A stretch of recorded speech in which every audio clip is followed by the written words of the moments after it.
I'm gonna sit here with my back to. Oh, we can turn around. That's okay.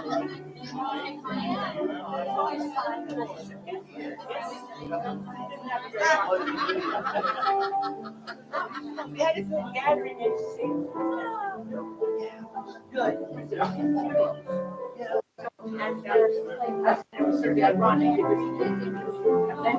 I would have been snapped yesterday if it hadn't been for the fact that it hadn't happened.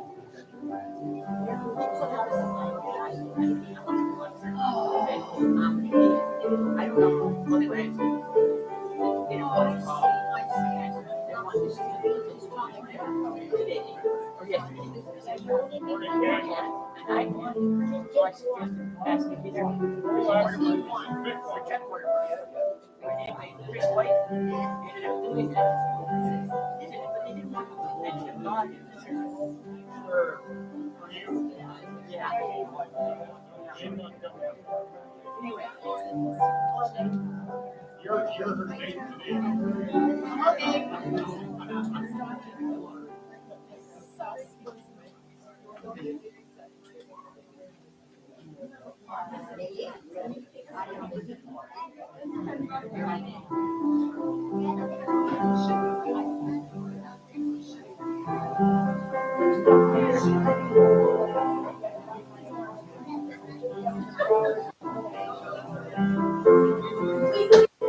I wonder if that's where the flags are now.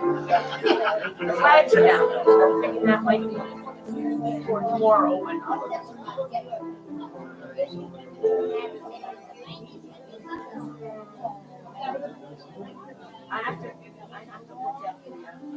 now I think there's a website that tells me why flags are what they are.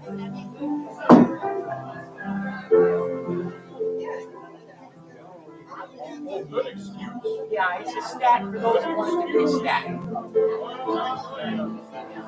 Not everybody's throwing a stat.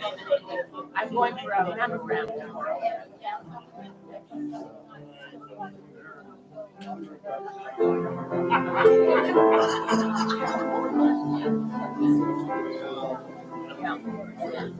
Anything that comes out of the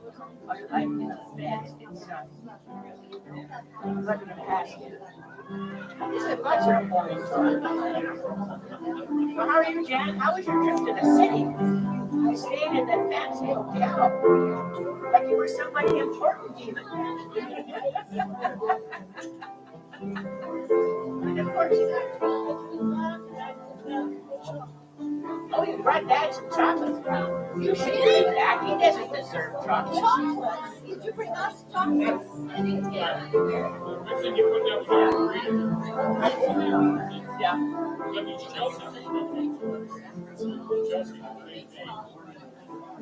Yeah.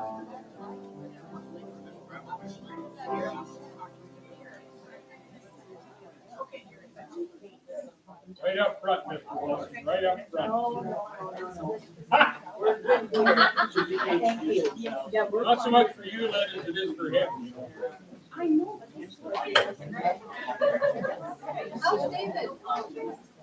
How are you? How are you?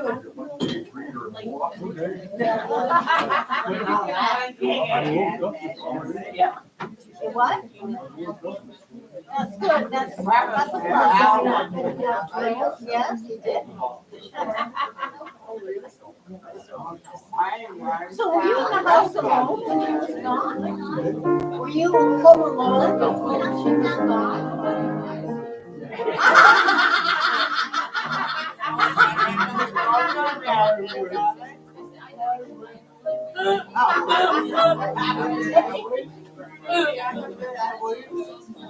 Anybody I know? We did go whack on that.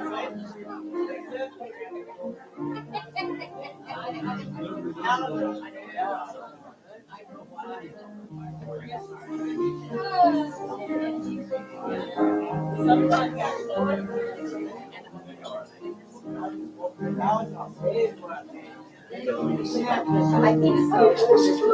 Well, we'll see. I'm not used to ever doing anything. Maybe Barb Strand, she's really good at these things. Yeah. But I'm gonna go. Yeah, I hope. I'll see how it goes.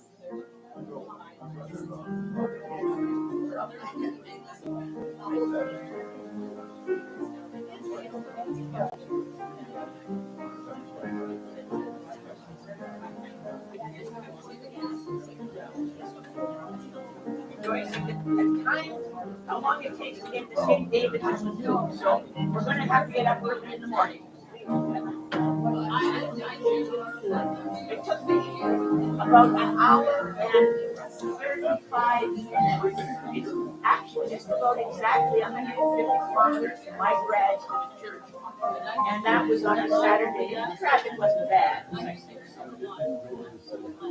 Just did I did which was actually a lot busier than I thought it would be on a Saturday. It wasn't crazy. When I just made it to town, I thought, well, that's right. 10, 8, and I go there at 9:30, and I rolled into our parking lot at 9:30.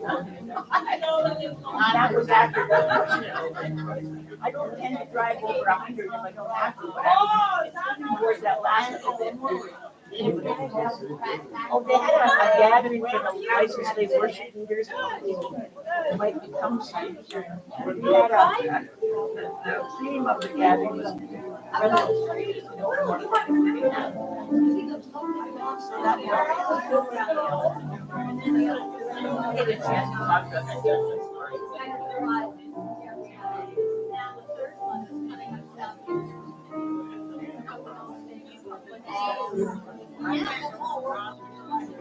Maybe 25. I have Alzheimer's and I want to see it.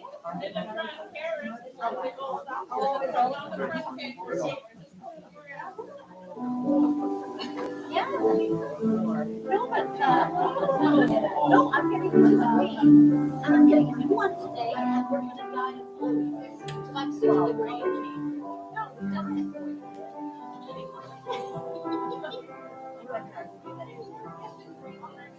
I have to go home.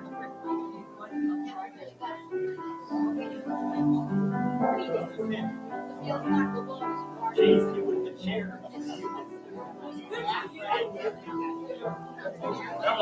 I noticed it on Saturday.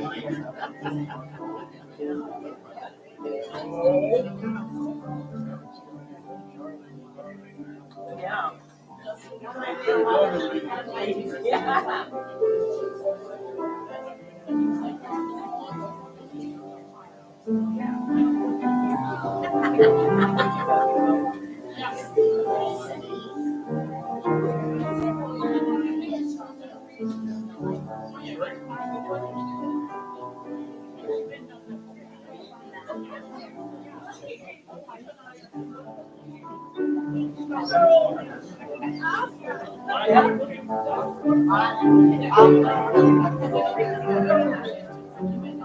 Put our chairs is more of an arch, so that you can at least, the person's head. Yeah. The screen up there, it doesn't really matter whether you're facing the front or not. Other than that, it gets a bit difficult to read sometimes.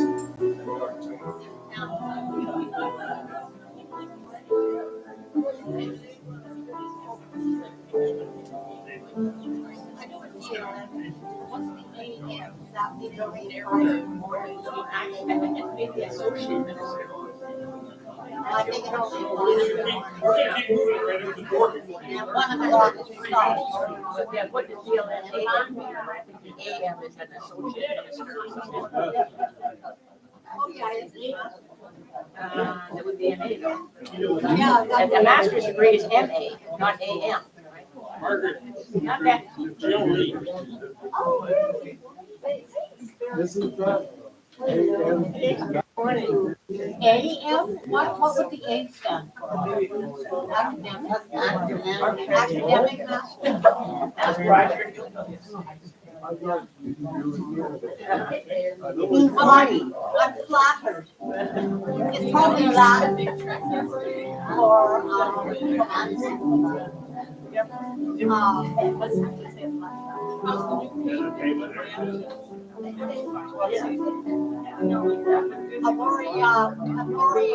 Okay, well, that's the man himself.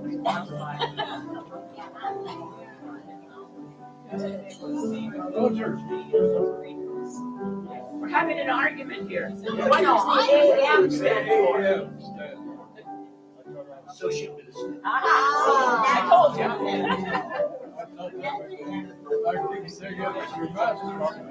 No, if I kept going, I'd have another bunch of BA, yeah, if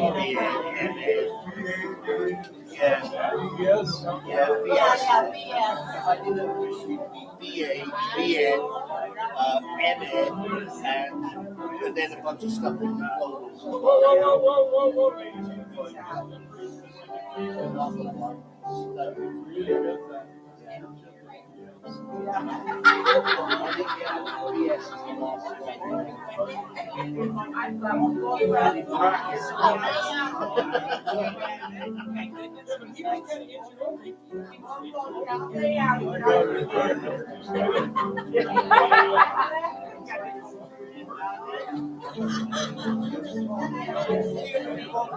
It doesn't matter. As long as you're in there.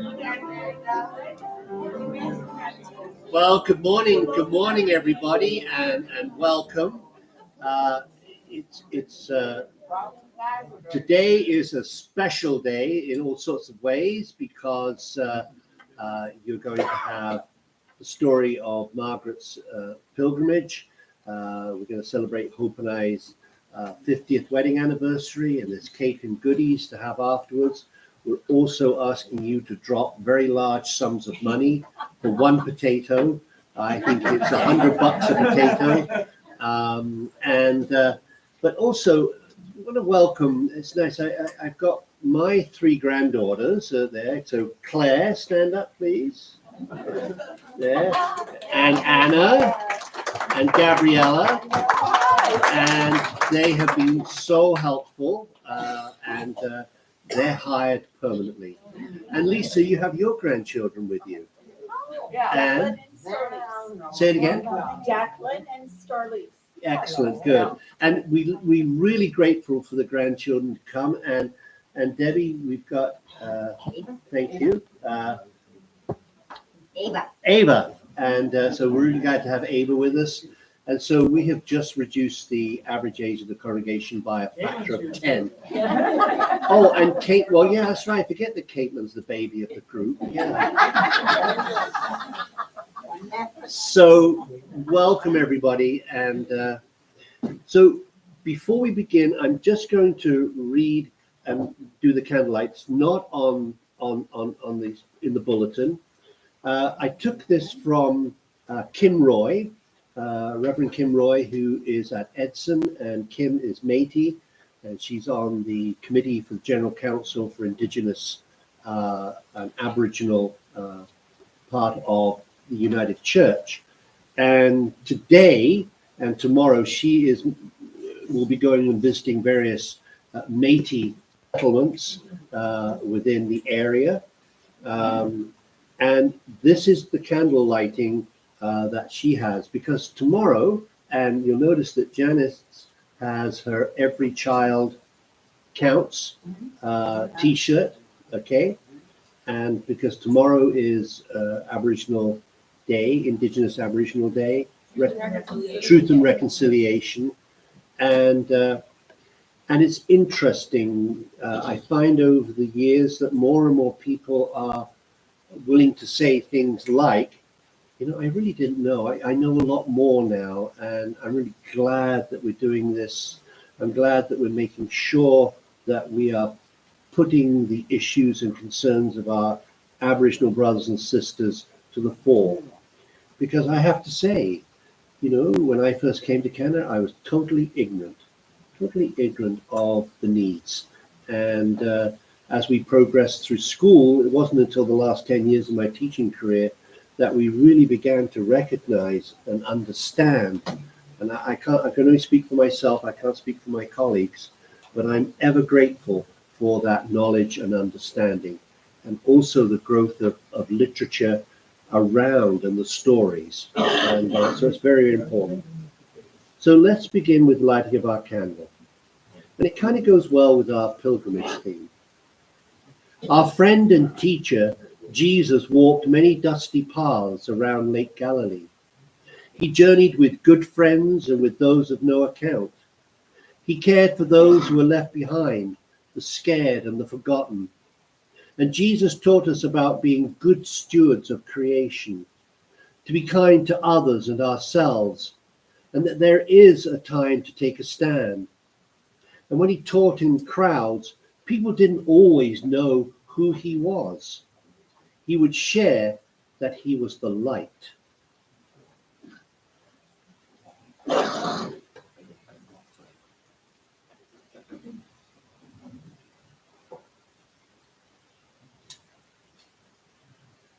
That beautiful light shone everywhere Jesus went, and it shines bright everywhere we go. That glorious light follows you to work, to church, and to the park. It is a light that supports us and reminds us in good times and in bad that we are loved, cared for, and always belong. The stunning light also represents the importance of balance in all of creation. Fire represents man. Women are represented by water. And for there to be life, there must be both. May it be so. And so that prayer and lighting of the candle will be shared by Kim at various Métis settlements in the communities of this area. Today we celebrate being pilgrims. Our journey through life is a spiritual pilgrimage with the holy and divine. We journey as individuals, companions. We journey as family, and we journey as community. The paths of pilgrimage are ancient, well-worn and promising. The Exodus was a 40-year pilgrimage to Canaan, the promised land. John Bunyan fictionally had Christian or Pilgrim's Progress travel from the city of destruction, this world, to the celestial city, which is to come. As I walked through the wilderness of this world, I lighted on a certain place where there was a den, and I laid me down in that place to sleep, and as I slept, I dreamed a dream. That's how Pilgrim's Progress begins. And Chaucer recorded the pilgrimage to Canterbury with his Canterbury Tales. And the memoir, Eat, Pray, Love, is a recent and popular year-long pilgrimage of self-discovery. Our Muslim brothers and sisters commit to the Hajj, the pilgrimage to Mecca. And 1500 years before Jesus, the Hindu sacred text, the Rig Veda, the oldest of the sacred books of Hinduism, describes the importance of spiritual pilgrimages. We are pilgrims on a journey, fellow travelers on the road. So let's stand and sing that song, which also has the title, The Servant Song. We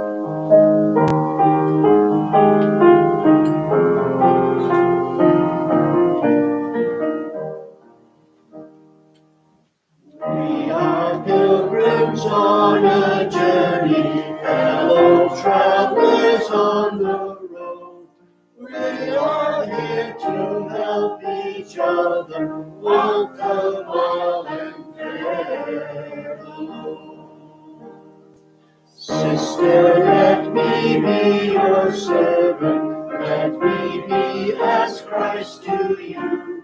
Pray that I may have the grace to let you be my servant too.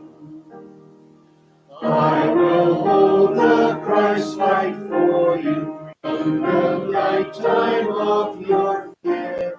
I will hold my hand out to you, speak the peace you long to hear. Please be seated.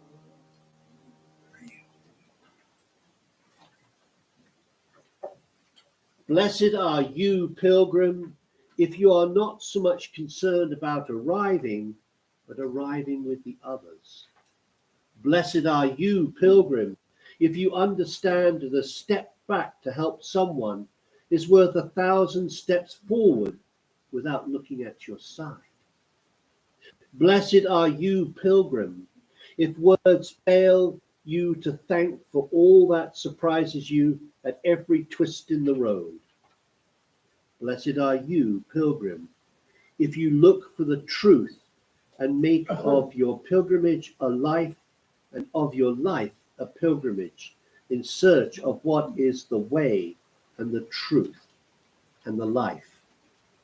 Blessed are you, pilgrim, if on your way you meet yourself and give yourself all the time in the world not to neglect the image of your heart.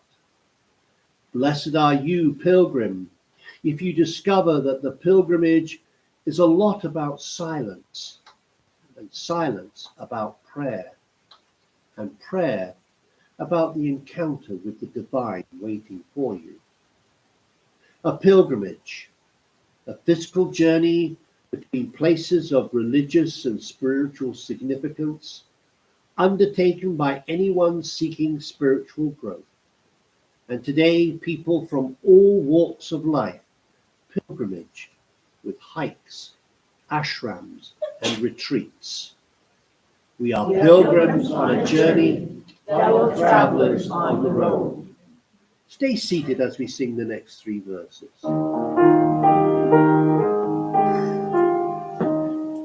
I will weep when you are weeping, when you laugh, I'll laugh with you. I will share your joy and sorrow till we've seen this journey through. When we sing to God in heaven, we shall find such harmony. For now all we've known together of Christ's love and mercy. Brother, let me be your servant, let me be as Christ to you. Pray that I may have the grace to let you be my servant too. So yours, Margaret. Thank you. Okay. Roger and I planned this together over the phone, kind of. But Roger, your introduction and prayer there is really, really speaks to me. So thank you so much. I'm going to do half of my pilgrimage talk. We're going to do a song, and then I'll finish it up. We have Roger and Hope's vows afterwards. Then there's a lunch, bit of lunch, and also the harvest sale is going on in the coffee area there. with a free-wheel basket. So please take time to look at that. We are celebrating, as you can see from the cover, we're celebrating mission and service today and transforming lives. And the pilgrimage was one thing that I enjoyed so much that I did another one last year. So, but that's for next year's celebration, not this year. Anyway, I'm going to start out, and Sally, thank you so much for helping me. I'm just going to point to you each time. We did my sisters and I have actually 3 sisters, but You need to stand over closer to the mic. okay. Thank you, perfect. So I'm not in anybody's way. Good. I'll run over and get the props You're not then that later. tall. No, I'm not. But that's good. I can put my stuff here. All right. I have 3 sisters, but 2 of them were able to go with me on this pilgrimage. We did the Camino Francés, which goes across the north of Spain. And that's why I've given you each a map, so you can kind of follow along on my journey. I put a few on each table. And there's lots of pilgrimages that go across Europe, even up from Scandinavia and across. But almost all of them end in Santiago de Compostela, which is on the far left of the map, which is on the western side of Spain. And so I did this. You can go to the first slide, Sally. I did this 5 years ago in 2019, and this is 2 of my sisters as we were getting our passports, and that's what you do. You have to prove that you've done this. You want to get your certificate at the end. So all along the way, you are getting stamps at your hostels and so forth. So I'll just pass these around, and you can see what we did. And take a look at the back. It shows you all the caminos throughout Europe. And there's lots. It's traditionally a Catholic pilgrimage, but now it's open to everyone. You end at the cathedral in Santiago, which is a shrine of James, St. James. Last year, in 2023, 500,000 people did this walk. So it was small at first, but it's gotten to be quite popular. And I'll tell you about that at the end because it got crazy near the end. It's recognized, as Roger said, for its historical and religious significance, but I was really more interested. I was just going for the physicalness of it all because it's 776 kilometers. So we were going to walk. We thought it'd take us about 32 days. And you don't just have to go cold into this. There's all sorts of books. And so this book has broken them down into stages and all that, and giving you the way markers and all that. I'll pass it around. You can take a look. But it really was important to have that book. So, like religion takes discipline too, but so did this pilgrimage or this walk. And that's what Camino means, the way or a walk or a road or something. So we very quickly grew to love the discipline of walking, and then walking 20 to 30 kilometers a day, getting up the next morning and doing the same thing. And we really got ourselves in a few days down to quite a routine, and I'll tell you about that as we go along. So we left a 13-hour flight from Oakland, California to Barcelona. Then we took a train to Pamplona, then a 2.5-hour bus ride from Pamplona to St. John Pied de Port, which is there in the south of France. And we got into, this is the quaint little village of St. John.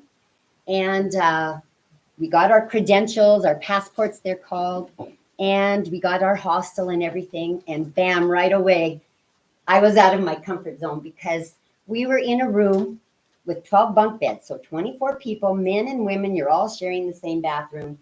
And you don't know anybody but my 2 sisters. And they're snoring and And so but you quickly get past that. You have to. And every day was different. Every night was different. But and you stayed in different hostels depending on where you wanted to stay. And there's different levels. A municipal albergue or hostel is sort of the lowest, probably about €7, which would be around 10 at that time, $11 Canadian. A little higher up would be a private hostel, meaning somebody was renting out rooms in their house, And then you could even have a hotel, up to a hotel. We pretty much did the cheapest if we could, but not every place had that, but it was all right. I never had a complaint about cleanliness. There was always hot water in the showers and always Wi-Fi, which is what the Spanish call Wi-Fi. So we had to laugh about the Wi-Fi. I was worried about bed bugs, but we never had a problem. So I was very thankful for that. So we're in St. John, so you can change it. Yeah. And it's a beautiful, quaint village. And this is us leaving the next morning out of St. John, and we had a long walk over the Pyrenees. And it had rained that night, and so it was going to be a wet, damp walk in the morning. Go ahead. And we're leaving town. You can see it's kind of overcast. And I should say, earplugs are a must if you're staying in any of these hostels. And How many were you together? How many of you were in this particular group? Just my sister, 2 sisters and I. Oh, Yeah, I didn't go in a commercial group. But I also should tell you, right away in St. John, I saw some shoes I wanted. Wait a minute, you can't do that. You're having to carry everything in this, including your water, and water's heavy. So right away I said, I can't buy those. I'm not carrying them for 30-some days. And you know what? I certainly didn't miss them. It was really good because you did not buy anything extra. So we got going. Go ahead, Sally. And here we are going over the Pyrenees. And man, this was just beautiful. We had about 25 kilometers to go to get into this little town of Roncesvalles. And now we were into Spain when you do that. So you're going over the Pyrenees. And it was just beautiful. The farmland, the cows, the sheep, the horses were right up to the trail. And then there were these huge turkey vultures that were eating something dead over the side of the hill. Their wingspan was about 8 feet, and I just so mesmerized I never took a picture. I'm sorry, but it was amazing. So go ahead, a couple more pictures. You see that? Just look at those beautiful. And it was steep going up, but that wasn't as hard as going down. and so on. But right away, there's another thing you'll learn right away. There are Camino angels along the way, people that help you out that you never anticipate. Well, sure enough, my sister Miriam she had a bit of bronchitis, and she got feeling woozy. And we get to this little part halfway across called Orson, and she was not well. And I thought, my other sister and I thought, we're not going to be able to get her to the end here of Roncesvalles. And sure enough, here this little white van comes up the trail. He's delivering something to the hostel in Orson. So he gave her a ride back down the hill. And my other sister and I continued walking, but Miriam, she needed to get to the hostel in Roncesvalles. And so that was our first example of a Camino angel helping us out tremendously. We stayed in you can keep going, Sally. Wow, beautiful. Yeah. Look at these wild horses right up to the trail. Okay, and so we stayed in a monastery in Roncesvalles, very old on the outside, but quite modern on the inside. And it was busy there because this is the first place out of St. John before people kind of scatter and so forth. And right away, I had the top bunk. My sisters and I started rotating because I fell off the top bunk and coming down. And I thought, oh, no, you're going to hurt yourself because I fell on my shoulder. But I was okay. So all was going okay. But we got into Roncesvalles, and there's nothing there. There's like a population of 60. So it's just the people there. So go ahead, Sally. And this is our next day. We're headed, our next trail out of Roncesvalles is pretty wooded, foresty area. We're headed to Zabriri. I don't know, I hope it's on the map. Zabriri? Maybe not. No, it's right around that, it's past Roncesvalles there. Okay, so when we're in Zabriri, there's only 10 girls in a room. So everything changes. So it's all different. Go ahead. This is on our walk. Okay, stop. Go back to that if you can, Sally. That way marker is along the way, and that is so important to know that you're going the right direction. And we were always looking for those way markers. And that Camino shell is it's the symbol of the Camino Francés. And so we were looking for those often. And so here's our way into Zabriri. And then sometimes you're going past these houses, like the trail just heads right around their house and off again. Okay. Yeah. Beautiful farmland. You'll see even more pictures of beautiful farmland. And okay, here we are, Sally. We're heading into Pamplona. It took us 2.5 hours to take a bus from Pamplona to St. John, and it took us 3 days to get back there. So we had a good laugh after that. But what a beautiful city. We got there on a weekend, and it was very busy and full of families out walking, cycling, just enjoying the city life. It was very nice. Okay. And you look for those symbols too. Pamplona? Yeah, we didn't see any. But then symbols like this helped you know you were in the right direction. Oh, and I should tell you that every day when we got to a new spot where we were staying, we would also, besides doing other things I'll tell you about, we would also make sure we knew our way out of town, because we would often leave early in the morning and you're trying to figure out how to get out of town. So if we scouted it out beforehand, we were doing better. And we did pretty good, actually. So next one. Here we are headed out of into the countryside now.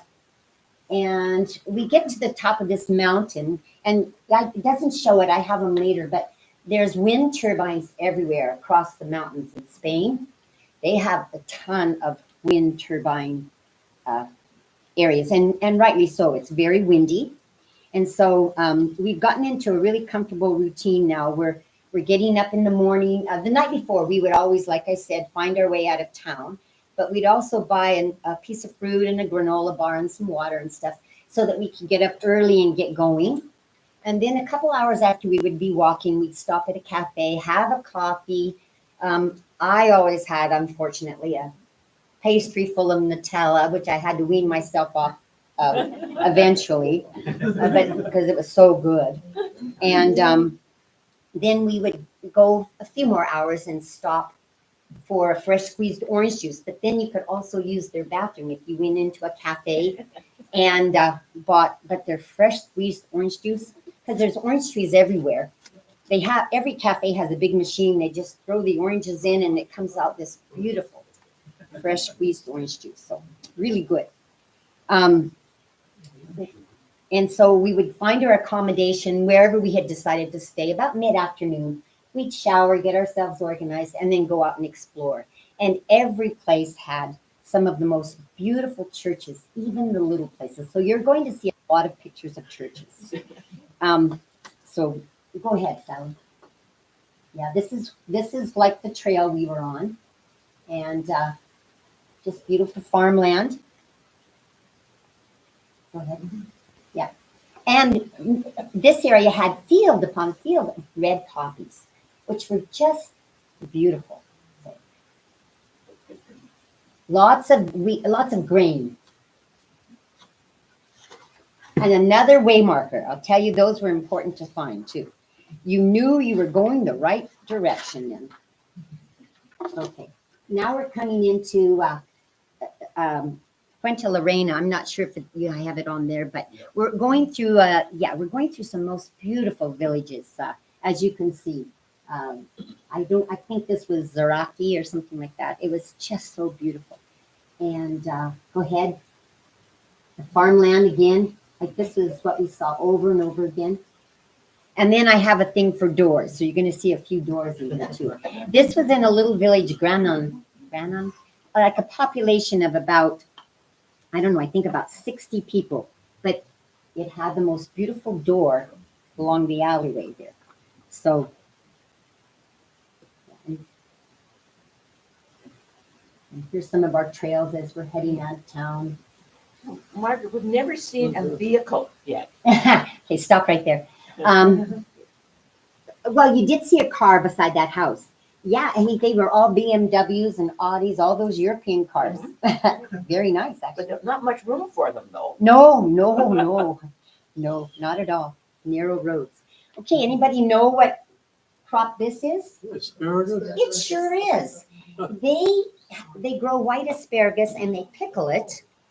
And it was on every salad and everything, and it was delicious. But there it was growing in the field, so I had to take a picture. So, yeah, go ahead. And these just another village that we had gone through. Yeah, look at the farmland and orchards and everything. And another thing I was going to say is you would always, as you got to a new village, whatever, you looked for the tallest steeple. That was the center of town. And there would always be a big plaza. And sure enough, you knew where you were in the center of everything, which was perfect. And you can see that one too. Okay. So this was we were about a week in, and this is in Serenia. It's not on there, I don't think, but it is near Najera, before Bellarado there. This was the only time my sisters and I felt our spidey sense was a little, we stayed in this a man's house. And well, he had other rooms. He was an artist, and every bit of his wall space was full of his paintings. And we had our own room, but we put the chair up against the door. There was no reason for it, but we just thought he was kind of strange. But that was the window just opened wide, and look at how beautiful that is. And I had to take a picture out of that window, but it was not, there was nothing to be concerned about, but we just laugh about that now. So Was there lots anyway. of those homestays, bed and breakfast? Oh, yeah. Okay. Yeah. And then now we're in Santo Domingo de la Calzada. My Spanish is horrible. But another door that I'm taking a picture of because it was so gorgeous. So, and then we headed into Bellarado, and it was a long, hot walk. But here we are. We stayed at the municipal albergue there, and it was a hostel, but it was also their high school graduation. Whoa, did they ever party all night long? They're just like everybody else. It was loud. And the next morning we woke up and there was a lot of garbage on the outside as we were walking out of town. And we just had another good laugh about that too. But this is a church. And and Bellarado wasn't a big city. But look at that. It's unbelievable, their churches. What was poured into them, even in the littlest villages. And Spanish really honor Virgin Mary. So there are lots and lots of things with Virgin Mary in the churches. But we went to a cathedral or a church in every place we stayed. And I would say there was only one or two towns where the churches were locked. Otherwise, they were wide open. So it was really neat. Okay. Did you see any Protestant churches? Not really. That's a good question. No.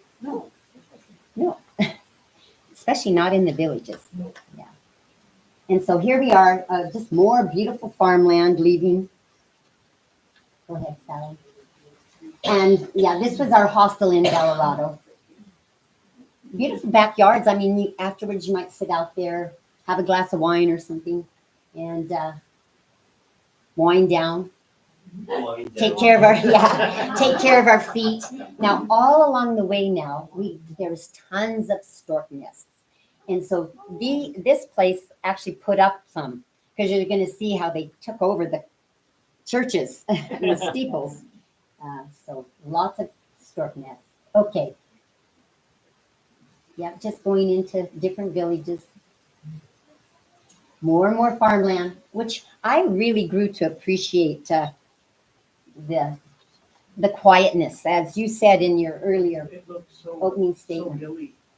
It was. Farmland. It was. And yeah, see the stork nest at the top? Yeah. But yeah. Okay, stop there. Now we're in the little town of Agi, and it's not on there because it was very little, but it's after Bellarado. And there was a beautiful old church that we went to. The population of this little place was like 60. And we stayed in an old hayloft that they had turned into some rooms. And it was a beautiful spot. But we went into the church, and lots of times there would be at least somebody there.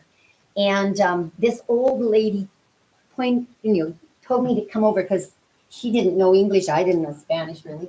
She pointed to this window around the corner of that Camino shell, and it was just beautiful. And then right below it was this huge font that was a Camino shell, too. So it was really special to see that along the way. And now we're in Burgos, which should be on your map. It's a fairly big city, and it's about a population of about 180,000 in Burgos. It was a nice city. We stayed right downtown near this church. It was in the municipal albergue, so it was busy, noisy, but the center of town, and we really enjoyed it. And so the next three pictures, I think, are of the cathedral in Burgos. And here we are leaving the next morning out of Burgos, and it was a full moon. And I told you we did leave we would get up around 5:30, try to leave by 6. And so our first maybe hour would be sort of a sunrise type light. Okay, yeah, more stork nests. You're going to see a lot of those because I thought they were fascinating too. That's a bit of a European thing too, though. I remember cable nets too, like we were in Ukraine. Uh-huh. I saw a lot of them as well. And in Belarus, it's a sign of good luck. Oh, Okay. Build by your village is a sign of good luck. well, then they had, because there was lots. Good luck. Good. Okay. So here we are. We are now reaching what's an area called the Meseta, which is kind of dry desert, but full of farmland, really. Lots of various grains, lots of field work was going on, but very flat and very dry. And there was this little church I know it's not on there, Rabe, but it's just in the middle of nowhere. So we go in, and you give a donativo, or a donation of €1 or €2, and you get a message. And so I kept a couple of them, like, I can do everything through the Lord Jesus who gives me strength. And some of them really hit home, and it was really nice. Beautiful inside these churches, though, too. We're on our way to one of my favorite places, a little village called Hornillos del Camino. And another beautiful church. You can see it's just dry, but beautiful farmland. And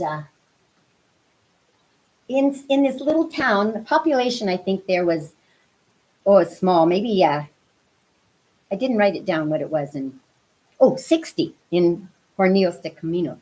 But a beautiful little village with this church. And we stayed in a person's house. They lived on the bottom, and then they had taken the second floor and the third floor and turned it into rooms. But that's how a lot of the people survived in these villages, because there's no industry. And so to be able to keep their homes, they would have them into rooms for these pilgrims. And then they would also do communal meals if you wanted. And we did at times do that. But in this little village of 60, look at this church. And I think the next picture shows the ceiling. Look at that. It's just gorgeous. So, all right. Now we're on our way to Castro Jerez. And I'm not sure if, that's on there. Castro Jerez. we think they're wine cellars, or that's what we were, but I don't know, but it was neat. These, none were open, and I didn't try to go in. Be a cold cellar too. Yeah, could be. Yeah. Okay, Sally. Yeah. And so we're headed into Castro Jerez. And this is Hontanas, I think. Oh, and then there's another church in Hontanas. And you could just go in, and we were exploring upstairs. Look at these beautiful places. And now we're at the ruins of, it's called Arco San Anton. And it's an old monastery that you could actually stay in, but it would have been very basic, no electricity. But there were people there, so we just wandered in and looked around. And really beautiful. And you see, this was where you would have paid if you wanted to have a room in there. But we were going on to Castro Jerez.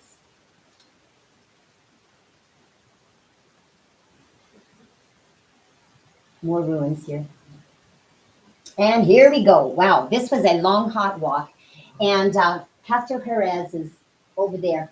And then there was a big fortress at the top. And I have to tell you, when we finally got to Castro Jerez, we didn't go up to the fortress. Now I regret it, but we said, anyway, what was neat was when we had stayed in Hornillos, she had recommended that we stay at her friend's place in Castro Jerez, was Rosalia's.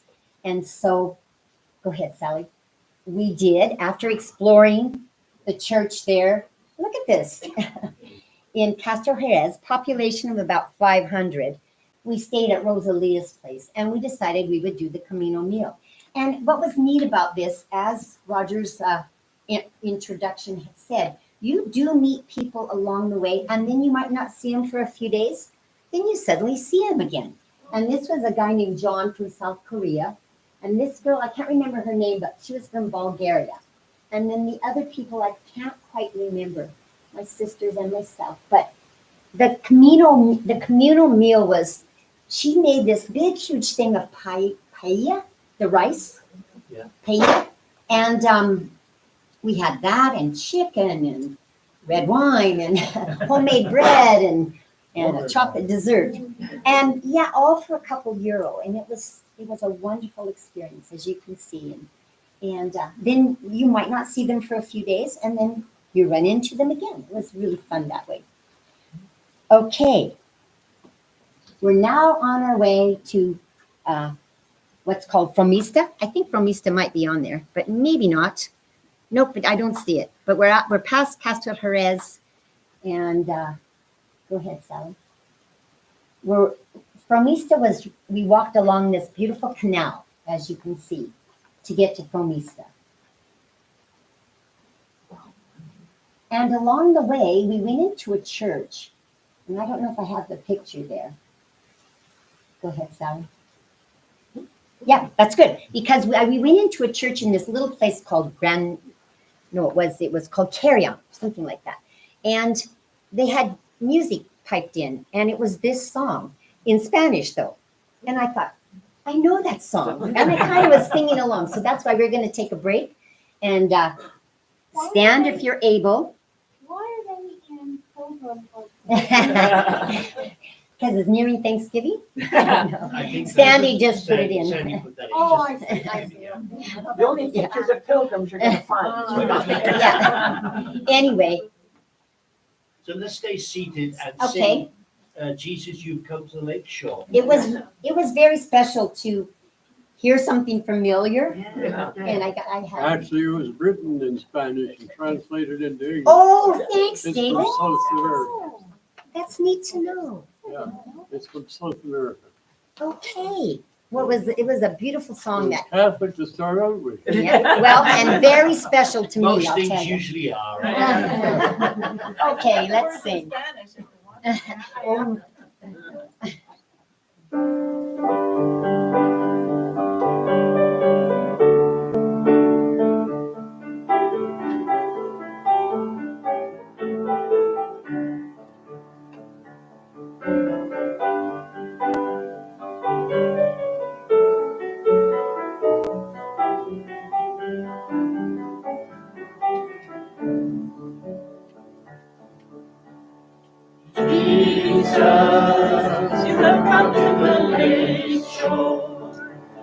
looking neither for wealthy nor wise ones, only asking to follow humbly.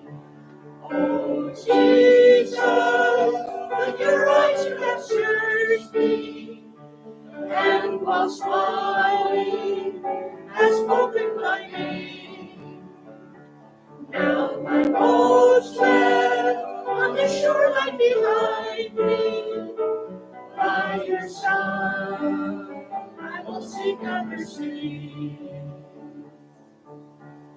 You know so well my possessions. I will carry no gold and no weapons.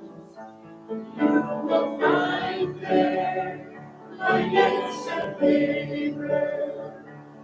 Oh, Jesus, with your eyes you have searched me, and while smiling has spoken my name.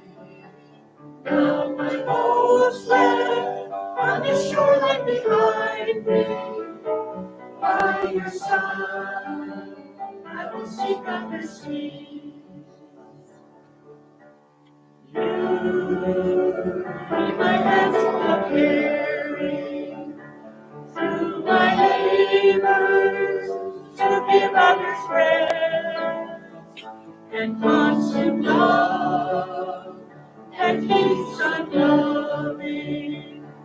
Oh Jesus, with your eyes you have searched me, and while smiling has spoken my name.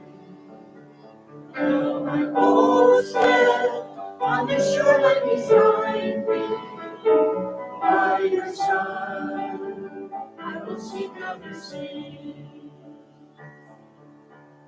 You have fished other oceans, ever longed for by souls who are waiting. My loving friend, as thus you called me. Oh Jesus, with your friendship search me, and will smiling and spoken my name. Now my boat's left on the shoreline behind me. By your side, I will seek other sea. Thank you, Trez. Okay, now we're headed into still very dry on the Meseta still, and we're headed into Terradillos de los Templeros, and I'm not sure that it's on there either, but we're getting close to Bercianos, okay? So go ahead. You can see it's dry. I don't know if you can see, but there was places in the hillside there. Yeah. Maybe it was a But look- place to hide when there Yeah. was war going on. Yes, we did come to an area with the Spanish war at one point in the forest. Just along your way, you'd see places like this. Out in the middle of a farmer's field would be a falling apart fortress. And they would farm right around it. Yeah. Just another church that we came to. And now we're in Mansilla. I'm not sure if it's on there. It doesn't show that it's there, but it's a walled city. That wall was all the way around Mansilla. And it was, I'm trying to find my place in here. Let's see. It wasn't a very small, it wasn't a very big city, but very nice. On our way there, though, we had a bit of a problem. Another angel came. My sister, the same sister that needed help before, we were going, we took a different route, and it was hot, rocky, and really hard walking because it was rocks. And anyway, we finally got to this place called Religios, and that is on there. And we went into a cafe to get a bite to eat and so forth. And my sister fainted. But there's a German doctor. in the cafe that comes over and helps her. And the cafe owner quickly puts some sugar and some Coke and gives her a drink of that and calls a taxi. And she goes on to Mancia, and my other sister and I walk the rest of the way. But yeah, there was just things that happened all along the way that we would just. Yeah. Camino Angels came to our rescue a lot. And I was going to say back a picture. You don't have to go, but often you get into these little villages at siesta time. And boy, do they, especially because they're usually older people, they took their siesta. So it was very quiet and strange. But around 4 or 5 o'clock, things woke up. And so it gave us time to explore. How civilized. Yes. Particularly in the heat, which is what Yeah. that's all about. Yeah. Would this be more traditional clothing? Like You know what? This is in Leon. We got into Leon, and I'm not sure if I'm going to skip that a minute. Yeah, but before I get to that, I want to just tell you one thing. We took this, again, my bad. Well, it wasn't my bad. I said, let's go this route. It was hot. And this was when she had fainted. But we got to this little village called Calzada, and we decided we were staying there. It was just before Mancia, or it was just after Mancia. And the albergue or the hostel owner gave us some sheets and towels. And we all three of us just stood there like, we had not had sheets or towels for nearly 20 some days. Because you're just sleeping in a sleep sack. And every bunk bed was a plastic mattress that you just put your sleep sack on top of. And your pillow was your backpack most of the time. Maybe you'd put something over top of it or whatever. So when she handed us sheets and towels, like a split second, we just went, oh. We still talk about that being such a treat. So sheets on a bed. And so it was fun. So now we're in Leon. If you go back there, Leon is a beautiful city, and we about 130,000, and we arrived on a religious holiday, which was really fun because the nuns were outside and doing their thing, and I'm not sure if it was. Someone told me it was Corpus Christi, which is a Catholic holiday, but then I was reading that it could be San Juan and San Pedro celebrations or whatever. But you'll see in the pictures that I'm showing you next. This was the Plaza Mayor where they had a concert that night, and really big concert. It was loud, and we always stayed in the center, so it was kind of fun to be around it, but you didn't know what was going on. But look at this beautiful cathedral in Leon. And then there's a parade that starts going through town, and these people, this thing is being carried, but you'll see in the next picture, statues and flowers are being carried by different people from the churches. And go ahead. So just probably about 10 or 12 of those went through on the parade.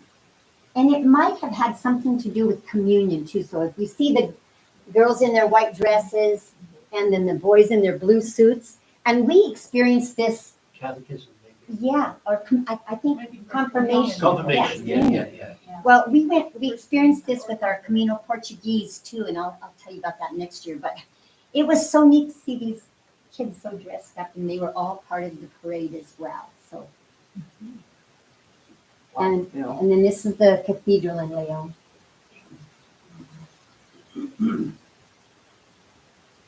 And more doors.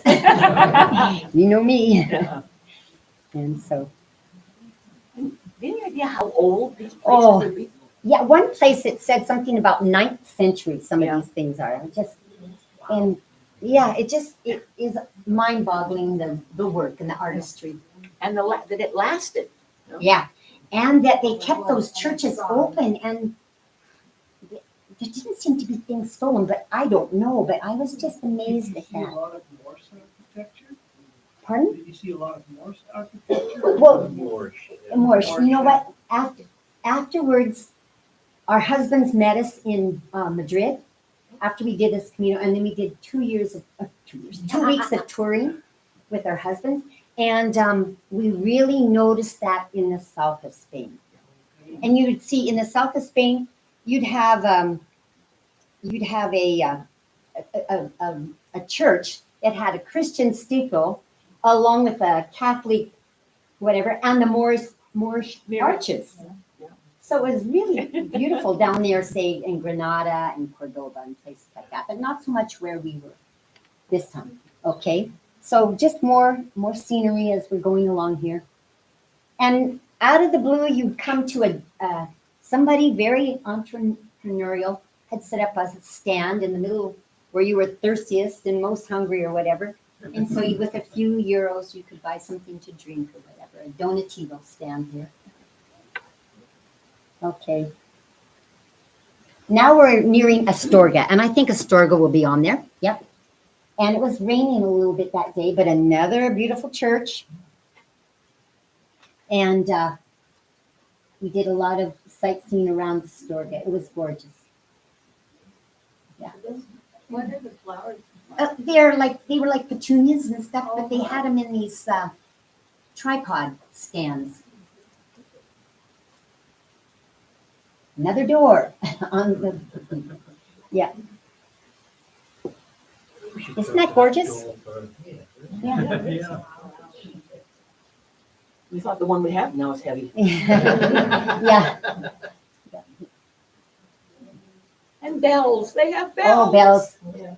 I don't know if there's any stork nest in that. I can't see there, but I wouldn't be surprised. Yeah, more. Now, my sisters and I were always snooping in people's, like if you through a village, you were looking at because they all had gardens. And so here we are snooping over the wall around the cathedral there into people's backyards. But man, their gardens were gorgeous, and they had lots of different crops in there. And some we couldn't identify, lots we could, but beautiful. And now we're on our way out of Astorga and headed towards the mountains. And there's some really cute villages, as you can see here. And this place, we actually stayed in a little place called Villa Franca. And, well, I guess that's coming. This is the Cruz de Ferro. We stayed in Fospadon. I don't know if that's on there, but we wanted to get up early and go to this Cruz de Ferro, which is a cross of iron. And people always, you're supposed to bring a rock from home. So I brought one from my garden. And then you put it there. And so there's just rocks everywhere and stuck in every crevice in that crucero there. But we got there at sunrise, so it was really gorgeous. Yeah. And that was somebody else when I first got there. And so I quickly took the picture. It was beautiful. And very solemn, too. Okay. And now we're up in the mountains, and we're continuing on. Go ahead. Little villages with churches and stuff like this. Thank you. Oh, okay. And now this area is called, I think this was Molino Seca. Yeah, Molino Seca. It was. We didn't stay there, but it was a pretty little village. And another stork nest. The top of the cathedral there. And then we're really getting into the vineyard area now. And not so much the grain, but lots and lots of vineyards. And in this church, I have to remember exactly where this church was. I think it was in Tricastia, maybe. Yeah. Go ahead. Organ pipes? Yeah. Yeah, aren't they gorgeous? Yeah. I know. And Tricastia has a population of about 900. Yeah. And look at that church. Okay, this was a very special place, Villa Franca. And the lady, we stayed in the lady's place. She was taking over her parents' home, very old on the outside, but she had modernized it inside and had rooms and everything. But this was us leaving Villafranca the next morning and looking back, and we're heading even higher into the hills. Go ahead. And now we're up into the mountains, and this is called La Faba. I don't know if La Faba is on there because it was very small, but it would have been, it's getting between, well, there's the Villafranca, so it's near Osabrero there. Okay. Oh, and then I had to show you my feet. Oh.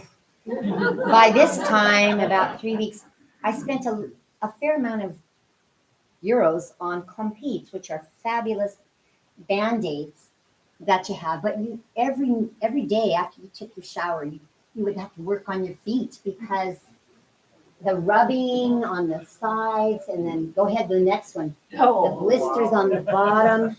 But by taping them really helped, and it worked well, and I never had any problem by doing that, as bad as it looks. Okay. How many kilometers a day do you think you did? Yeah, anywhere between 20 and 30, and it just was dependent on where you wanted to end up. Yeah. So we're pretty high up in the mountains now. And these are, which mountains are these now? You know what? I don't even know which ones these are, but we're getting close to the end. But we're also in Galicia, which is near the west of Spain, and it's kind of the poorest area of Spain. But boy, was it ever beautiful! But look at this house with their barn underneath. Yeah, and heating. Yeah, and there was a fair number of those. And then at one place, we had stopped at this cafe, and it was a small cafe. So I left my backpack outside. When suddenly I heard the cows coming through, I ran out and grabbed my backpack. Anyway, there was a lot of cow poop and urine to dodge the next bit. But now we're up in the mountains. We're around Osabrero. So if you're following along, yeah, Osabrero. And it's just beautiful and quiet. Go ahead. And these are old, 9th century places, but they're modern inside. We didn't stay in Osabrero. We carried on. This is very rocky. It was probably a very tough part called the Rabanal. And I know Rabanal is on there. But Rabanal was very tough, and then Osabrero. And then beautiful views through the countryside. Walks like that. Very peaceful. I had to take that picture of that tree because it was just so gorgeous, but strange. Yeah. Go ahead. Yeah. Misty mornings. And then along the way, you'd come to these cruceros and just crosses along the way. Very beautiful.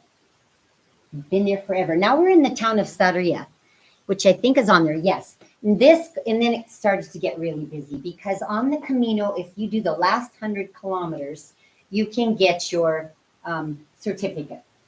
And it was also the beginning of July, and all the schools got out. And so that's a school group thing they do. Ooh, was it ever busy in some places? But this was just outside my room in one of the hostels, and I thought it was gorgeous, so I took a picture. And a door. But now I want you to just show the next 4 pictures and see if people will recognize. Do you know what these are? Roger does. He can't tell you. Okay, stop there. What do you think? They look like that, but no. But I really love these. So I took a lot of pictures of them. They're corn cribs. Oh, okay. They would keep their corn and stuff in there because the rats and mice couldn't get into. Oh. Anyway, I took a lot of pictures of these corn cribs because they were in everybody's yard. And they were beautiful. And we're headed out of, it's starting to get busier now. And my sisters and I started to get a little less patient. Because we had just had about 3 weeks of beautiful, peaceful, but now it's getting busier and tour groups and things. So places like this were fun. That's another corn crib, if you can imagine. It was pretty, yeah, pretty nice. Another one. An artist, look that one up. Yeah. And now we've reached Porto Marin. Is that not? Yeah, that's on there. And this is a beautiful area. And so I took some pictures of it. It's gorgeous in there. Very busy it was. And we ran into people that we hadn't seen in ages. So it was fun. But then we get to Porto Marin and we have to go up these steps. And we said, oh. That's how you got into town. So it was very nice, really. And beautiful churches there too. And then the next day we're leaving Porto Marin. We're getting very close to Santiago now. The churches would have their cemetery nearby, of course, and starting out in the morning. And you just saw bridges like this all the time. This is, I think, in Malid, if that's on there. I'm not sure. Nope, not on there. But and through a forested area. And then you're getting close to Santiago. This was, I think we were just a day out. And you could see in the distance the city of Santiago. And there was a lot of these pilgrim sculptures and everything. And so, go ahead, Sally. Yeah. And we reached Santiago. And this is the beautiful cathedral and we reached it in a month. It took us 1 month to do it. And so we had another angel that helped us out. We had rented a place with Elena Garcia, an apartment that turned out to be just off the plaza. Well, we called her and we said, is anybody using it? Because we got there a day earlier than we had planned. No, you can come and use my sister's place, which was just on the top floor. So we had a place to stay before we got the other apartment the next day. And so as you can see, look at all the school groups. And we couldn't go into the church that year because 2021 was a big year with the Catholic Church. Do you know what it is, Therese? And they were doing all sorts of work on it. We didn't get to see the Mario until 2023 I saw it. So I'll talk about that later. But the church is unbelievable inside. But there's more pictures of it. And it's very busy around there, of course, because this is where all the pilgrimages end. And then we had a couple days in Santiago, but we didn't have enough time to go out to Finisterre, which I put on your map for you. And that's more of Santiago. And this guy is Ivan. He was a Catholic priest from the Philippines, and we saw him along the way. And sure enough, we ran into him again in Santiago. So it's good to see him again. But we went out to Finisterre, which is the end of lands, what that means. And so we took a bus out there and just explored that area. And it was just beautiful and very peaceful and quiet. Go ahead, Sally.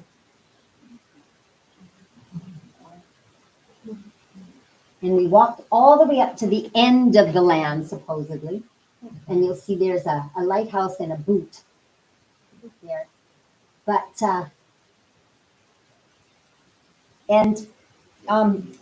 when we were there, this girl was waiting anxiously when along comes this guy, and he had walked all the way from Holland to there, and it was his girlfriend, and she was meeting them, and they were just unbelievably excited to see each other. But it was so neat to think he had walked that whole way, and she was there at the end. Yeah. So I got tears in my eyes. Anyway, that is 0.00 kilometers. You are at the end of land, not the Atlantic Ocean behind you. So we took a picture of that way marker. And so that's it for me. And maybe next year, if I get myself organized, we'll do the Camino Portuguese. And we actually got to go into the cathedral then. So. Thank you. Thank you. So much. Thank you, Sally.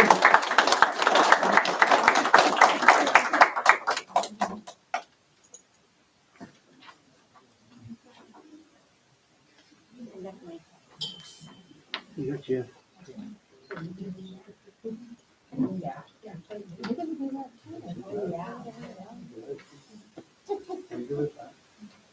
So the whole of that Spanish thing, I just wanted to add that Margaret pointed out something very important.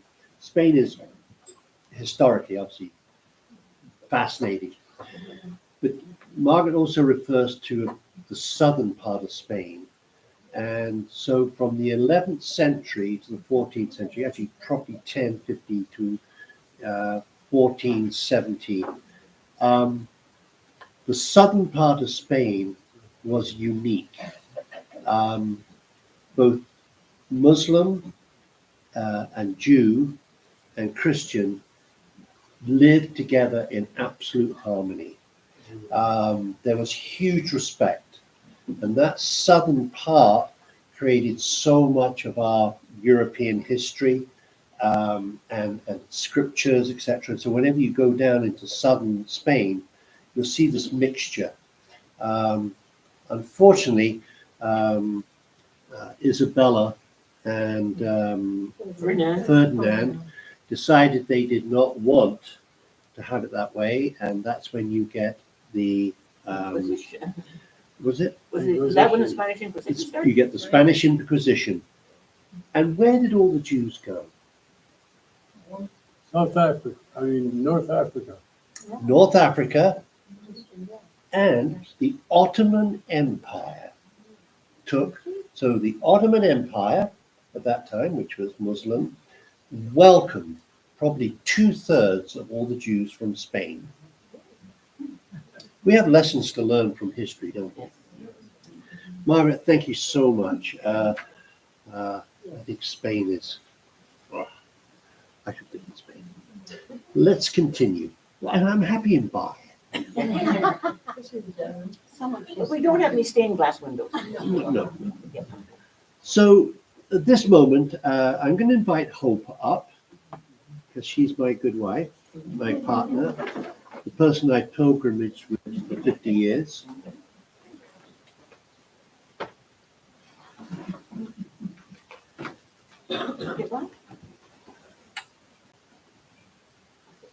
And we're going to read, there's a two passages that I want to read.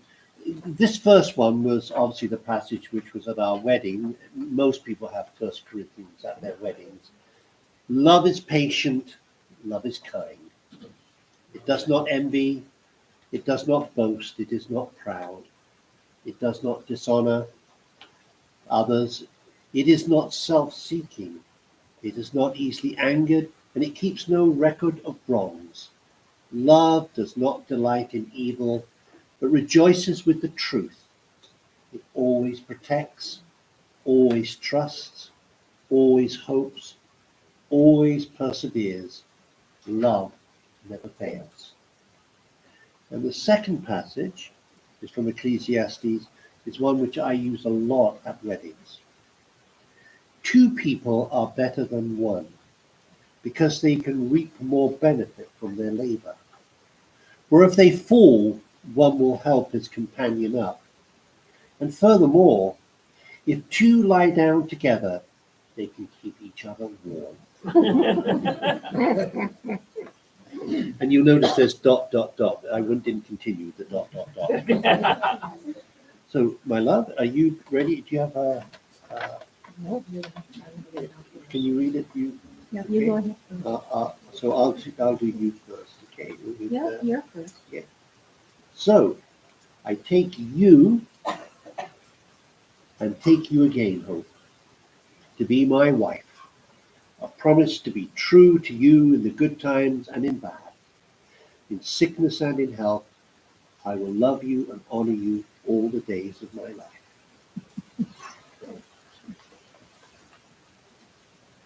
I take you and take you again, Roger, to be my husband. I promise to be true to you in the good times and the bad, in sickness and in health. I will love you and honor you all the days of my life.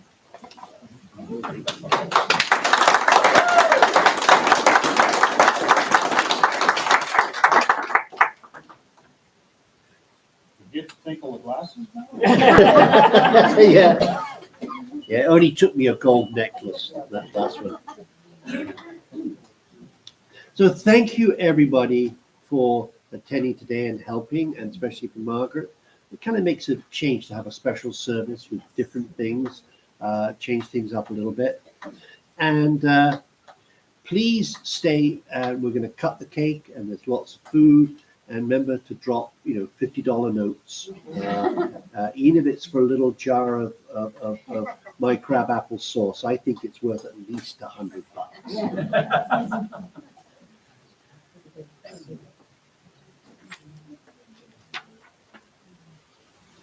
So together, loving God, be for us our companion on the walk, our guide at the crossroads, our breath in our weariness, our protection in danger, our refuge on the way, our shade in the heat, our light in the darkness, our consolation in our disagreements, and our strength in our intentions, so that with your guidance we may arrive safe and sound at the end of the road, enriched with grace and virtue. May we return safely to our homes, filled with joy, in the name of Jesus Christ our Lord. Amen. And that's another good fridge magnet. Yeah. Hope and I are on our third fridge. Let's stand and sing our last hymn, Walk With Me, and then let's have coffee, and Hope and I will go cut the cake. Okay.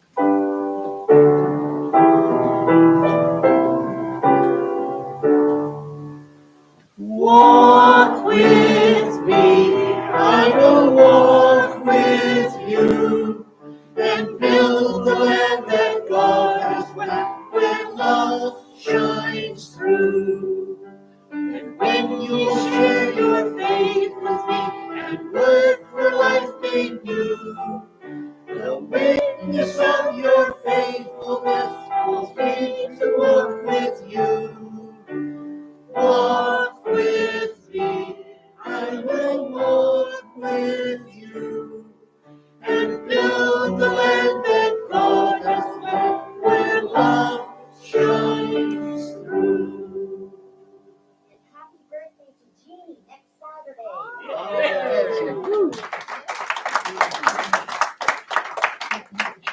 So Hope, let's go cut cake. Also, cantata starts on Wednesday. All you singers, I expect you to be there. What was that?